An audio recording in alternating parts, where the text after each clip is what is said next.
Lec Kurti, kompozitor dhe diplomat, lindi në Shkodër më 9 maj të vitit 1884. Ishte i biri kompozitorit të shuar Paluk Kurtit. Ishte djali i madh ndër 5 fëmijë. Në vitin 1909 filloi studimet në liceun e Pesarës pranë Urbinës, ndërsa më vonë thedhohet më tej në fushën e muzikës në Akademinë e Arteve të Bukura në Venecia, më pas për shkenca politike në Rom. Dorëshkrimet tregojnë se aty janë shkruar edhe një numër i madh veprash. Familjarët dëshmojnë se gjatë kohës që ai ishte përfaqësuesi i Shqipërisë në Lidhjen e Kombeve në Gjenevë, ishte djegur shtëpie dhe mendohet që bashkë me të janë shkrumbuar edhe krijime të tjera muzikore. Nga dorëshkrimet e mbetura, mësohet se Lec Kurti kompozoi muzikë në harkun kohor 1908-1916 dhe më pas duket si u kushtua në fillim diplomacisë e më pas politikës. Nisën veprimtari në diplomacinë e Shqipërisë me 1918, në Bari si konsull i Shqipërisë 1921-1922 dhe më pas në Athinë si i ngarkuari me punë 1925-1926, ku merr titullin qytetar nderi i qytetit. Mëtej, e gjejmë përfaqësues të Shqipërisë në Lidhjen e Kombeve në Gjenevë 1930-1935, si ministër fuqiplot të Mbretërisë Shqiptare në Londër pas nëntorit 1935, ku pas pushtimit të Shqipërisë për Italisë fashiste, nuk planon të i dorëzojë përfaqësuesit italian ambasadën. Gëzonte statusin e ministrit fuqiplot të klasit të dytë në diplomacinë shqiptare. Me ftesë të Faikonicës për të shkuar në Amerikë, Lec Kurti shkon të marrë kryesinë e Vatrës, kthehet në Shqipëri ku angazhohet në jetën politike të vendit. Në vitin 1942 bashkë me Mithat Frashërin, Abbas Ermenjin, Isuf Luzajn, Fuad Bibrin e tjerë, Lec Kurti është një ndër 18 emrat e frontit të rezistencës në balli kombëtar ku zgjidhet nën kryetari i përgjithshëm i asaj dhe kryetar për Shkodrën. Disa ditë përpara 29 nëntorit të vitit 1944, siç e dëshmon edhe ditari i tij, ai e praktis përfundimisht Shqipërinë dhe vdes në Rom në dhjetor të vitit 1948. Prej atëherë, muzika e tij ka mbetur akoma fare e panjohur për publikun e gjerë, po së po madje edhe për profesionistët.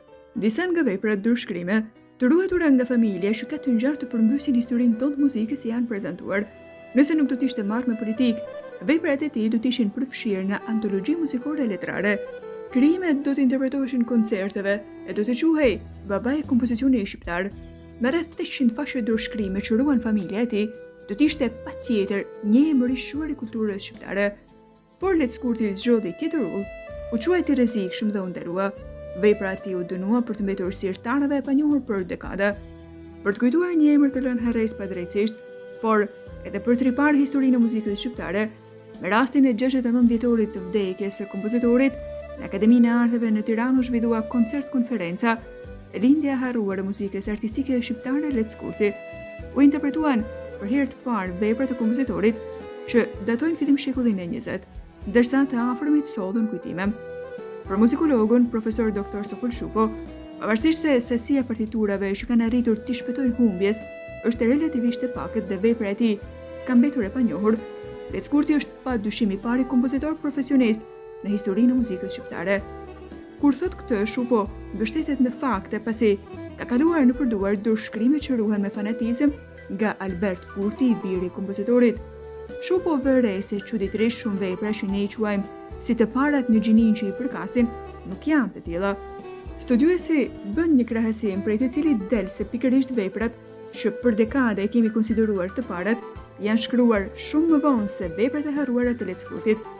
Nëse deri më sot kemi besuar se opera Amrika e vitit 1959 e Prenk Jakovës është e para në llojin e vet në Shqipëri, në del se në të vërtetë e para është Arbëreshtja e Kurtit 1915, nga e cila kanë mbetur vetëm 11 fashikuj nga akti i parë për të vijuar me sonata, muzikë dhome, kuartete harqesh, romanca dramatike, trio pianistike, prelude, muzikë korale e koncerte të cilat janë shkruar nga 20 deri në 60 vite më vonë nga autor si Fanoli, Çezgzedeja, Tunin Guraziu, Tish Deia, Timos Dizdari e tjerë, që do të thotë se historia e muzikës shqiptare ka se të korrigjojë, por nga çka mbërritur deri më sot, kuptohet se Kurti nuk ishte vetëm një histar i muzikës.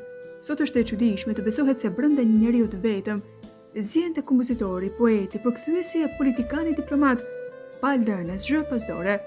Ka shkruar vepra letrare si poemat Kërshëndetat, Mrapshtbulli, Sikur të mujsha, Lula Marnesha, Çetukjan, si dhe ka përkthyer në shqip veprat nga autorë të mëdhenj të letërsisë botërore si Pirandello, Gorki, Poe, Pushkin e tjerë.